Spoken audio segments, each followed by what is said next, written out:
One of the panels on the top of the carousel fell down and is ripping things off actively. Oh, also there's guests on the ride. Dad of the here is sitting over here, all right, on his phone, not watching his kid. She walks up to the gate of this ride, opens it while I'm running it, while the hot air balloons are spinning and going up and down in the air.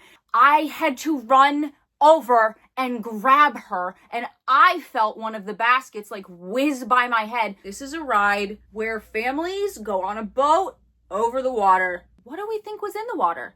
Does anybody have any guesses? Snapping turtles. Hi, welcome or welcome back. Today I'm giving you guys another story time. Back when I was 16 years old, I used to work at this teeny tiny little amusement park that we have around here. It was a lawsuit waiting to happen, and I'm not kidding. Now, this theme park doesn't exist anymore. Shocker! It closed. It closed down a few years after I stopped working there. I only worked there one summer. I don't even think I made it through the whole summer because it was so bad. It was so bad. So let's just get right into this, shall we? If you enjoyed this video, please feel free to like, comment, share, subscribe even. I always appreciate it. And if you want to check out any of the other story times I've ever done, I have a playlist right here. First, we're going to talk about the Carousel of Hell. I hated running the carousel, okay? I was 16, so I wasn't old enough to run like the big rides, like the roller coasters and stuff. I had to work in Kiddieland because I was under 18. And for whatever reason, they put me on this freaking carousel every single day, with the exception of like 6 other days. Now, the thing about this carousel is the people running this park at the time thought that it was just the crown jewel of Kiddieland. It was the most important part. So naturally, it was not finished being put together by opening day, obviously. So like opening day, they rushed putting the rest of it together, all right? And then they put me on there. I'm running it. It's fine. I'm just gonna let this play while we talk about this. This is what it looked like. This is the carousel, all right? You see these panels up at the top with the mirrors and the light bulbs on them? They rush putting it together. I run it a bunch of times, whatever. Everybody's having the time of their lives but me. And then I go to run it this one particular time. It destroys itself in front of me. One of these panels with the mirror and the light bulbs on it just disconnected because they rushed putting it together, and it swung to the side and smashed the light bulbs on the panel next to it. And then, if I'm not mistaken, I think a different one also disconnected and fell like forward. There was people on the ride. And you can't stop something in an instant that's going in a circular motion like that. Okay, you can't do it. There was a lady behind me, her family was on it. She started screaming, which, yeah, if my family was on it, I probably would have too. I turned the switch off so the ride starts slowing down. The panel is still ripping things off as it goes around the carousel. I called over the radio to my managers and I was like, the carousel fell apart. They were like, what do you mean the carousel fell apart? I was like, the carousel fell apart. How much clearer can I make it? Oh, the one of the panels on the top of the carousel fell down and is ripping things off actively. Oh, also there's guests on the ride. Sorry, I should have said that in front of everybody. And the lady behind me was trying to talk to my managers on the radio too. She was like, it just fell apart right in front of us. I was like, you tell them. I don't want to talk to them right now. This is their fault. So that happened, destroyed itself in front of me. Now we're going to talk about the bees. The way that you controlled the carousel was it had a little box and then a switch. And that was it. You turned it on, waited a little bit, turned it off. That was it. That's how you ran the carousel, okay? The box had like these 2 little holes on the side of it, okay? Maybe so it didn't overheat. I don't know. I really don't know. But it was about the perfect size for bees. So I would stand there and run the ride and there would be bees flying in and out of the box because they built a little nest in there, a little hive, whatever. And I couldn't leave because there's people on it. So I called my manager the one day, like over our radio, and I was like, can somebody come get rid of the bees? Please, like, I'm begging you guys. Like, I'm sorry, I need this thing sprayed. I'm not getting stung. And like, I feel bad, but also like, I'm not getting stung. It's not happening. One of our team leads comes over. The team leads, all right, 19 years old. They just ran different sections of the park. They were like 19. One of them comes over with bee spray to spray the box, sprays the box while I'm running the ride. Sprays the box while I'm running the ride. So naturally, the bees start flying out of it. There's guests on the ride. I was like, don't do it while I'm running the ride. And then he did it while I was running the ride. What? I know we're 19, but you're out of high school by then. Where is the common sense? Anyways, it was fine. No more bees for the summer. This next thing doesn't necessarily have to do with the carousel itself, but I was always running the carousel when this happened. We had live performers at this theme park, and they did this little show with like a princess or something, okay? Right next to the carousel, multiple times a day. At every single show, they would play the middle. And it was also in the theme park soundtrack that just played over and over and over again on loop all day long. Like soundtracks that you hear when you're, in like a retail store or something. I could not escape that song. And that year, I think it was 2018, that song was really popular. I hated that song because it would not leave me alone. It was following me everywhere. Turn on the car radio, it's playing. The stupid princess show at my job is playing it. I go to get lunch while I'm there. It's playing in 18 different spots around the park. It wouldn't leave me alone. It was hell. I was in purgatory at the same time. We're gonna move on now. I'm calling this section the big three because this is 3 different rides. So we had this right here. All right, it was kind of like the teacup ride, where it spins, but they were hot air balloons and it would go up in the air and you could spin the basket. They're heavy. It's a ride. They're heavy. Now, don't ask me why. I didn't run the park. The gates did not have locks on them. It had a latch, but there was no locks. Nothing. And I see this little girl start wandering towards the hot air balloon ride. Oh, she's probably going to get in line. Whatever. Her dad is sitting off to the side on a bench, on his phone. She's over here by herself. Great parenting. That's a really good idea. Bring your child to a highly populated area and then don't watch her. That's a really good idea. People, oh my God. I hate when some parents, it's not all of them. I hate when some parents are like, you don't know what it's like to have kids. It's so stressful. Oh my God. I'm sure it is. But you still have them. I don't know what to tell you. You still have them. If you don't want to watch your kid, find somebody to babysit. It's your kid. And I need people to start considering the responsibility that it is to raise another human being. You have to teach them. You are responsible for them. Anything bad or stupid that they do is on you. It's your responsibility. I am sick and tired of parents acting like their children aren't their responsibilities. Grow up. You shouldn't even have them then. You have to raise them. You have to teach them. They are a reflection of you. Anyways, rant over for at least a minute here because this really pisses me off. Dad of the year is sitting over here, all right, on his phone, not watching his kid. She walks up to the gate of this ride, opens it while I'm running it, while the hot air balloons are spinning and going up and down in the air.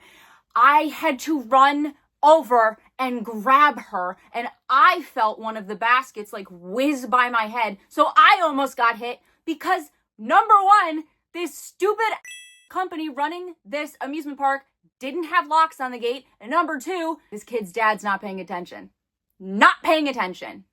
There was like an emergency stop button on this particular ride, but I just panicked. I was like, this kid's not getting a head injury. Or worse, because dad's not paying attention and because this company is negligent. It's not happening. So I just ran over and grabbed her. And then he comes over to me. Dad sees what happens. He comes over. And I'm not kidding. He goes, sorry. I hope he pays for that every day. Because what if I hadn't been there? What if it was somebody else and they were looking a different way? Very different outcome. It just really makes me upset. It really does. And that, I'm serious, that whole argument of you don't have kids, you don't know what it's like, thing pisses me off. Because you know what? It doesn't matter. If I have kids someday, why would I take them to a place like a theme park filled with strangers and heavy machines and then not watch them because I'm stressed out? Why would I do that? Make it make sense to me right now. Explain it to me. Why would that be the solution to my stress? Anyways, the second of the big three here, all right? We had this little kiddie train ride, all right? It was really small, went around a track. They had me on a lot of rides that just went in circles. Now, again, when they hired us, okay, they told everybody, we're gonna have umbrellas at all the rides so you don't have to stand directly in the blazing hot sun all day. That did not happen. There was no umbrellas. Not in Kittyland, at least. I don't know about the big kid adult side of the park, but in Kittyland, no umbrellas. Except this one day, I was running the train and there was an umbrella there. Oh my God. I don't have to get melanoma for this job. For $11.75 an hour, I don't need to get melanoma. Thank God. At least not today. Okay, I get all of the kids situated on the train. All right, I go back to the box to start the ride. The umbrella is metal. Part of the metal pole of the umbrella is touching the box. And then the little bars in the top of the umbrella are also metal. And one of them is touching my head. I turn the ride on and I get electrocuted. Yay! That one really scared me. It didn't like shock me that bad. Okay, like I didn't like freak out or something, but it gave me like the worst shock I've ever had in my life. I never stood under the umbrella again at that ride anyway. They kept it there, I think, after that maybe. That was the only one that ended up having an umbrella.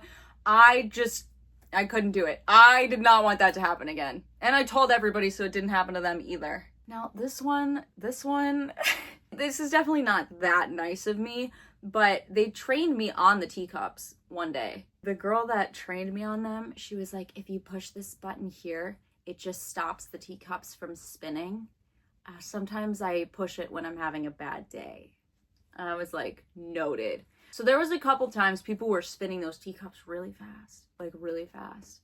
And I was just miserable. I would press the button and it would just stop the teacup. I feel so bad about it now because I just remember the few times that I did it, people would be like, "Aw," because the teacup would stop spinning. I feel so bad about it now. I was just so miserable. If I did that to anybody, I'm sorry. I'm sorry.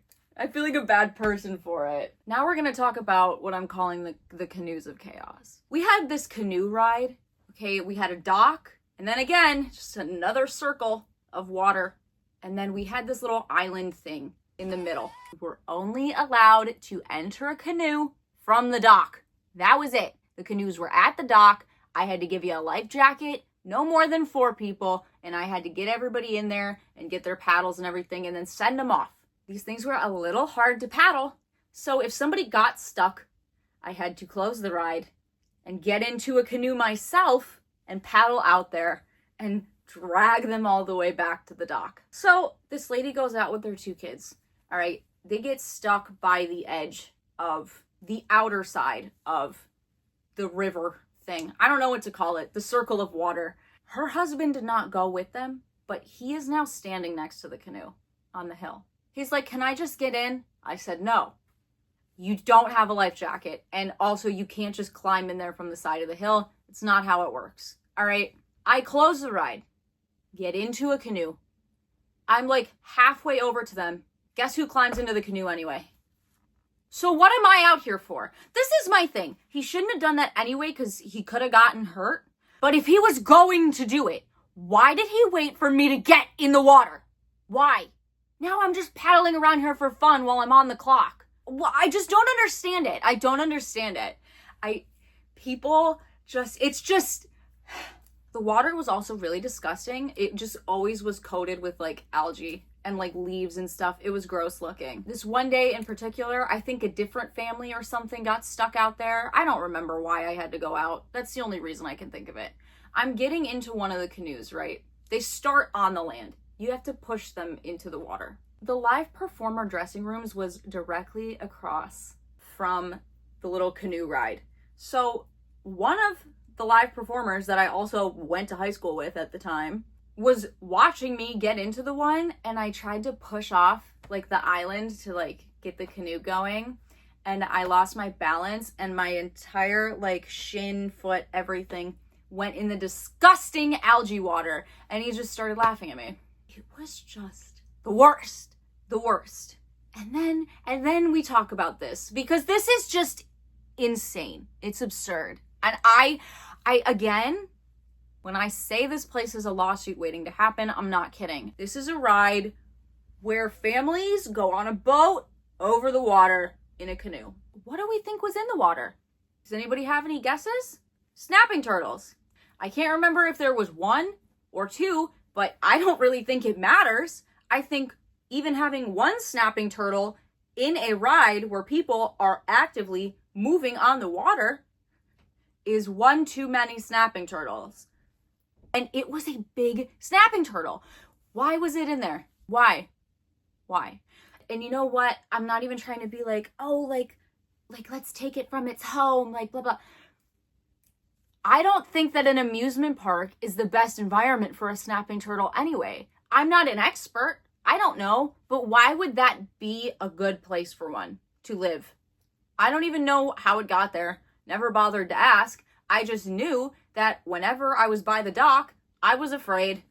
And it's not even like I think they're so vicious, but like you never know. Like what if I just had made like a loud noise on accident one day and it felt like it needed to defend itself against me? Like it's just you never know. Oh my God. I don't get it. I don't get it. This last section I'm calling OSHA. Now, in addition to the umbrellas that most of the rides never got, they also told us that they were going to be having like little water jug coolers at all the rides for everybody because they didn't like us bringing our own personal belongings to the rides like sunscreen and water bottles and stuff. They didn't like it. If you wanted water, you had to call over the radio and one of your team leads would bring you water, but they're busy. It took them an hour and a half to get me 1 cup of water one time. So they said we were going to get these water jug things and then it would just have cups next to it for us. That barely ever happened also. They had the jugs, but they almost never put them out. But one day, I went to run the carousel and lo and behold, there's a water cooler there. Oh my God, they actually did what they said they were going to do. I went over to it and I just got a really bad feeling. I was like, something doesn't feel right about this. I opened the lid, black mold. There's mold on the lid of the water jugs that they gave us, like a lot of it. So that was fun. Didn't drink that water. You know what? My mistake for being thirsty on the job, in the sun. That's all the stories I have from this place. Who knows what I've forgotten? Now, this place did close. And then a different business bought it and rebranded it and reopened it. And I just found out that they're closing again. And that's why we're talking about it today. Also, believe it or not, this is not the worst job I've ever had. Which means I'll be doing more story times in the future about other places I've worked and the buffoonery that's gone on there. Because it's never just something normal. But it's fine, because now I have things to talk about. It all works out in the end. Thank you so much for watching. I upload new videos every single Monday at 12 p.m. Eastern Standard Time. And if you enjoyed this video, please feel free to like, comment, share, subscribe, all the things. I always appreciate it. If you want to see any of the other places I exist, my Instagram and TikTok are both linked down below. I am very active on both of those. Have a good rest of your day, night, week, month, year, life, all of it. Bye!